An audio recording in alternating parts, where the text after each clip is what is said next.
Welcome back to Face the Nation. For more from our latest CBS News poll, we're now joined by our Executive Director of Elections and Surveys, Anthony Salvanto. Anthony, it's always great to have you here.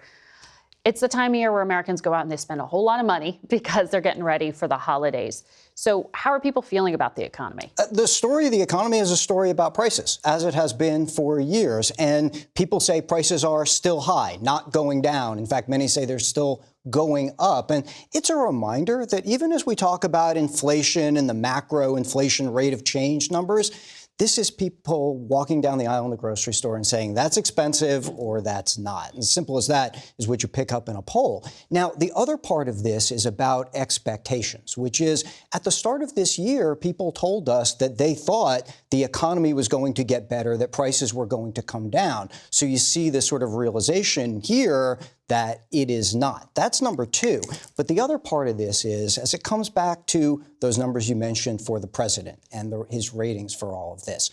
First of all, what people say they're hearing from the White House doesn't match with what they are feeling. They say the president is making the inflation issue sound better than it really is. Now, look, some of that is just going to be any president trying to be optimistic, right? Maybe that's Trump being Trump, putting something positive out there. But at the same time, you look at people who say they judge the president, first and foremost, on how he handles the economy, and the big majority of them say his administration is not spending enough time on it. So it's not just about the rhetoric, it's also about the action. Now, the other part of this is when you look at the decline in his approval ratings on handling the economy, it's kind of slow and steady down to this point, which comes back to those expectations, which is that people sort of comparing what they expected to what they're seeing now. And that's a big reason why his handling for it has slowly gone down. Pocketbook politics, always so important.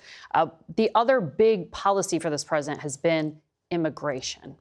And his supporters have stuck by him on that. How's he faring? Very much so. Still very strong support from the Republican base. That's right. And relatively better than he does on the economy. But speaking of the economy, there's an economic component to this, too, which is people say that the deportation program is more likely to be hurting the economy right now, making it weaker than making it stronger. So you go a little... It's harder to find workers? Well, you go a little bit into that, right? And people say, the ones who say that they feel like it's impacting the area around them, and the ones who say they think that is for the worse, say their sense of things is that people are staying home more as a result of this, not necessarily going out. And so one of the things you see there is the potential or the perception of an economic impact out of the deportation program, although, yes, it still maintains strong support from Republicans.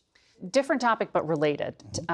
The White House is preparing for some kind of military action against Venezuela, and the president has linked this to both drug policy and immigration policy because of those Venezuelan refugees who've been coming into this country in recent years. We have lawmakers saying not enough information is being shared.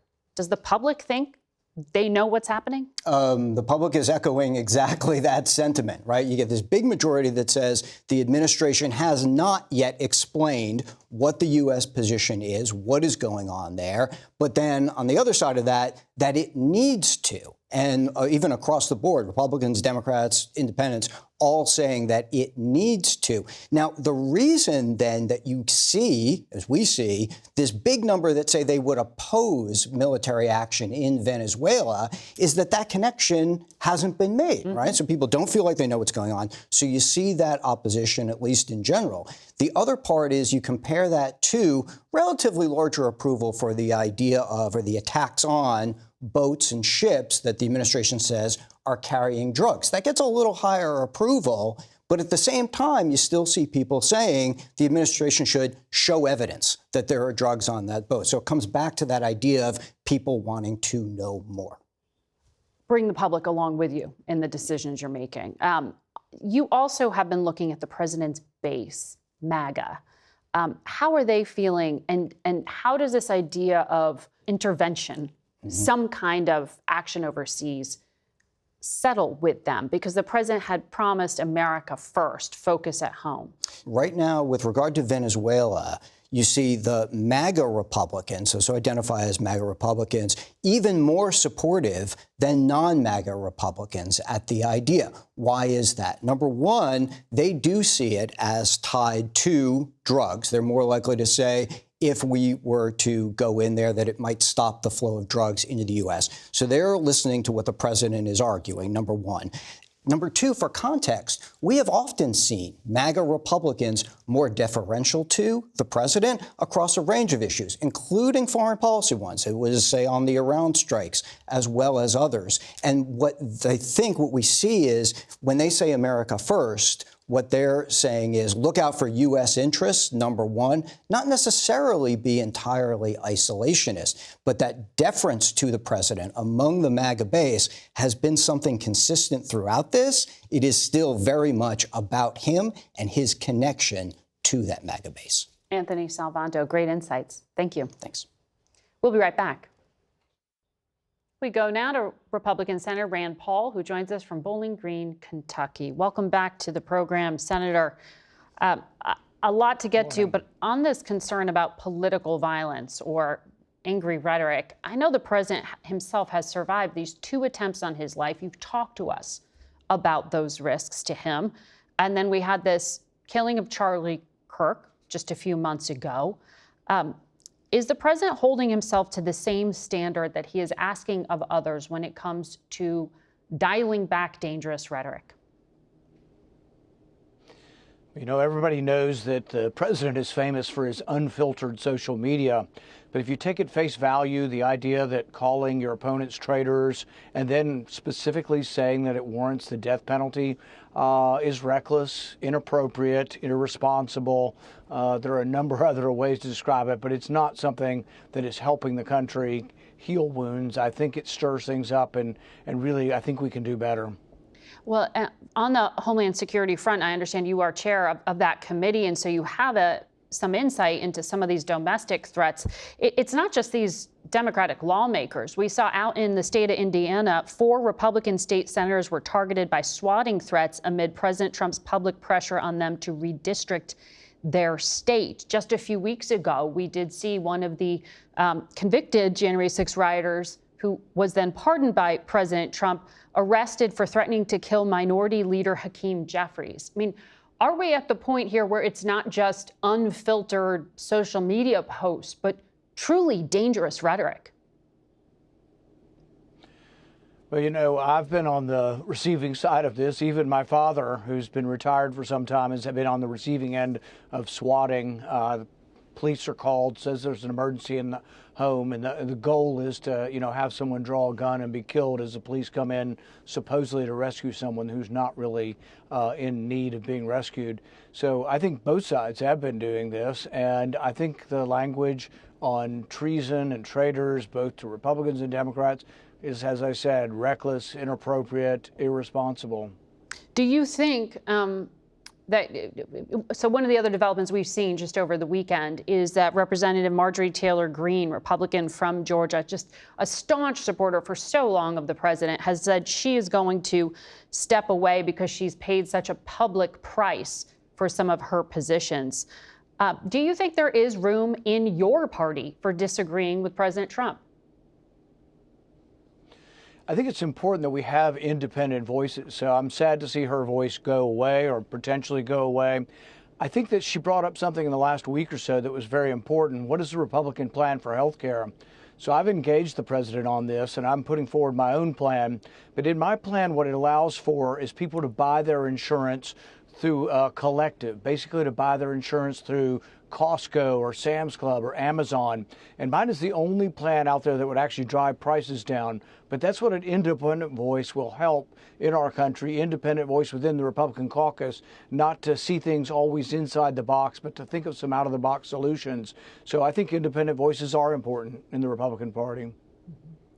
I want to ask you, because of your position on Homeland Security, you may have some insight into the drug cartels. You are also on Senate Foreign Relations, and it is tomorrow that the Trump administration officially will designate the Cartel de los Soles as a foreign terrorist organization. That's the cartel the Trump administration says is linked to Venezuelan leader Nicolas Maduro. Secretary Hegseth says it gives the administration new tools. Nothing's on or off the table, he says, militarily. Legally, what changes tomorrow? What becomes possible? I think by doing this, they're pretending as if we are at war. They're pretending as if they've gotten some imprimatur to do what they want.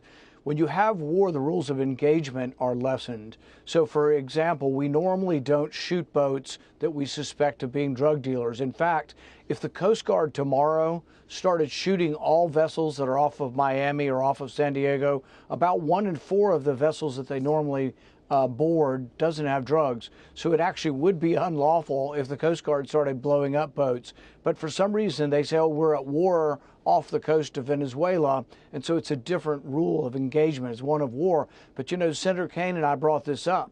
And we said, if it's war, let's declare it as war. Let's have this discussion. Is it war or not? And the administration refused that. They want to have it both ways. They want to say, oh, we can just say these people are terrorists, they're narco-terrorists, so we can blow them up. But it's extraordinary that when some of them survive, they pluck them out of the water. They don't prosecute them for drugs. They don't collect drugs. They don't tell us if they were armed or not. They just send them back to their country, most of the time not being Venezuela. They've sent one back to Colombia and one back to Ecuador, but nobody's making any pretense of even interviewing them to find out who's selling you the drugs. Maybe we could find out who the kingpins are if they're involved in the drug trade. Not a word.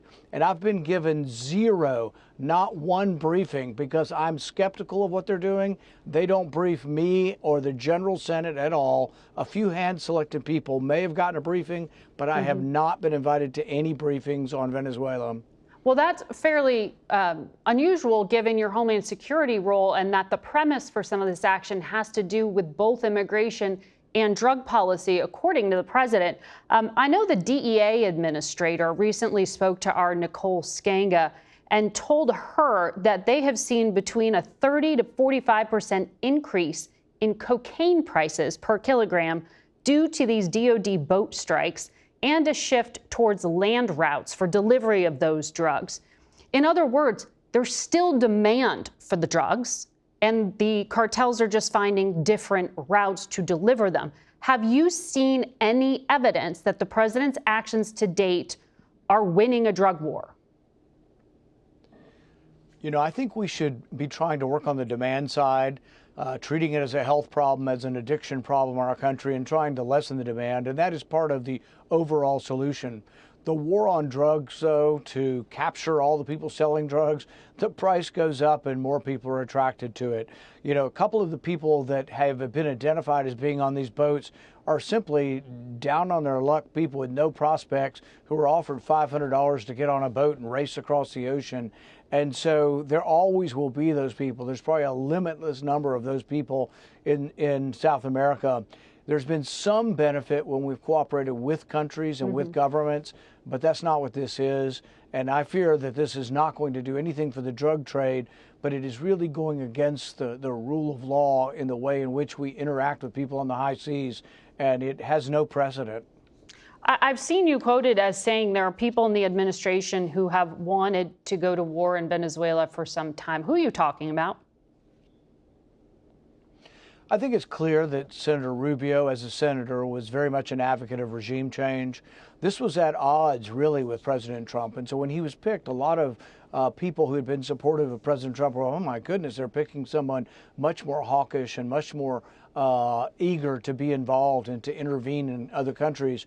And so people worried. And then the first year or so, people are like, oh, well, Rubio's done a good job on foreign aid, and they've cut back on all of the abuse of these NGOs around the world. And I think that people supporting the president have been very supportive of the Secretary of State.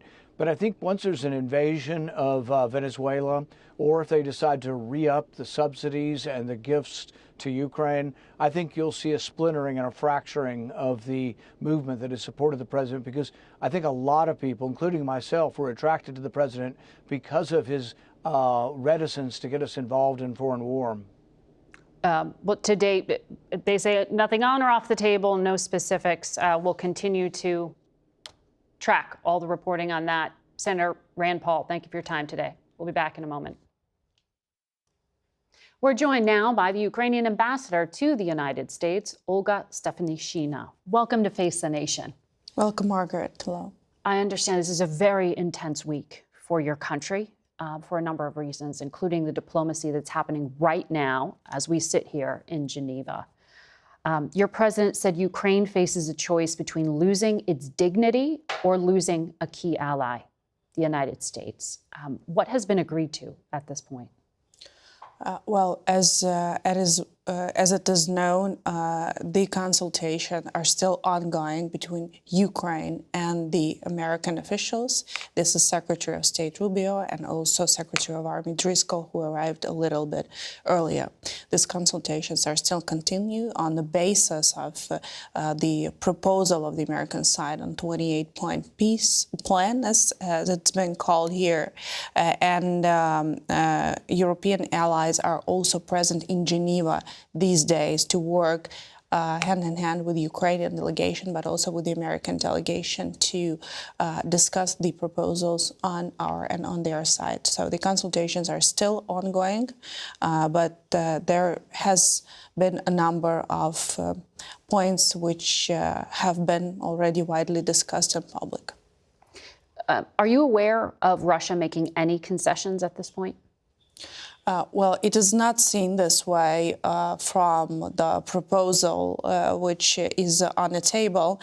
In fact, none of the points are actually related to forcing anything on the Russian side. Of course, it's recognized that it is aggression. There is a number of points related to return of hostages and prisoners of war of a humanitarian nation. But this is definitely not about the justice. This plan is not about the justice and the truth of this war and the aggression. It's about, ending the war and stopping the military engagements. It's unfair to Ukraine, you're saying? Well, again, I think this should be divided. This plan is not about justice, and this plan is about a number of actions proposed as part of estimated agreement between Ukraine and potentially Russian Federation. Ukraine is in intensive engagement in a very constructive way with the American side, and under the umbrella of U.S. leadership, these discussions are ongoing, and we believe that the fair peace is not the words, but this is something that should be put on a paper. So, yes. Have you been told that the United States will cut off military and intelligence sharing if President Zelensky doesn't agree to this plan by Thursday? I think it's totally unfair to American colleagues and partners to quote these or that statements which were done in course of various meetings and phone calls. There was quite a few. We had a first senior military visit to Ukraine by Secretary of Army Driscoll since we gained the independence in 1991, and I had a meeting with him as well here in Washington, and his role is extremely clear to us. We also had an engagement between President and Vice President on a phone call. There was a lot of discussions. Some of them were more emotional, some were less emotional. But here we are sitting together and looking for a solution to end the war. And Russia is not part of this process formally. Well, the Wall Street Journal is reporting that in addition to those 28 points, there's a separate document that has to do with security guarantees. I have also been told that there's a separate document with security guarantees. Yes. The Journal's reporting that it's 10 years of support, but it doesn't commit the U.S. to provide direct military assistance. What guarantees do you want from the United States? Well, there is a separate document called the framework of the security assurances from the United States. So this is not the agreement. This is not the treaty. This is not the formal or detailed layout of what security guarantees is. That is the document specifying the intention that U.S. government is committed to providing security assurances, which are something like the Article 5 of the Washington NATO Treaty. It's still very different, and it specifies, it's been in a public access, so it's been publicly leaked as well. So that U.S. will stand up together with the allies in case of the Russian aggression from the territory of the Russian Federation. I think we should now forget that the Russian aggression started in fact, from Belarusian territory. So there are like a lot of nuances, and this is to be discussed. Oh, I see. So you're saying you want a clear security guarantee that says if you're invaded or if you're attacked, including by surrounding countries that are Russian proxies, you want America to say that it will come to Ukraine's Yeah, defense? absolutely. We can really speak about security assurances where we have like the real document in front of our eyes. And what is really important that we are a very complicated partner for U.S. Because we also had a lot of different sad experiences, like Budapest Memorandum, where we gave up nuclear weapons, that we had another of different situations where we have learned our lessons. And we faced the aggression for 3.5 years, and we learned. I have to ask you, U.S. and European officials tell me that the trajectory on the battlefield for Ukraine is not good, particularly in that key industrial city of Pokrovsk. And that Russia will likely take control of this, and that this is sort of a gateway to the eastern part, the Donbass. How do you respond to the argument that Ukraine is losing on the battlefield and that you need to negotiate now? Well, Ukraine is one of the largest European countries, and on a regular, within 1 week, there are more than 1,000 combat engagements happening on all the front line. And Russia is trying to present that it's only happening in Pokrovsk, right? So this is a victorious narrative Russia is using as a tactics of pressuring or changing the reality also here in the United States. That's why, I mean, Pokrovsk is a very important spot on the front line, but definitely not the only one. Ambassador, thank you for your time this morning. We'll be right back. That's it for us today. Thank you all for watching. Until next week. For Face the Nation, I'm Margaret Brennan.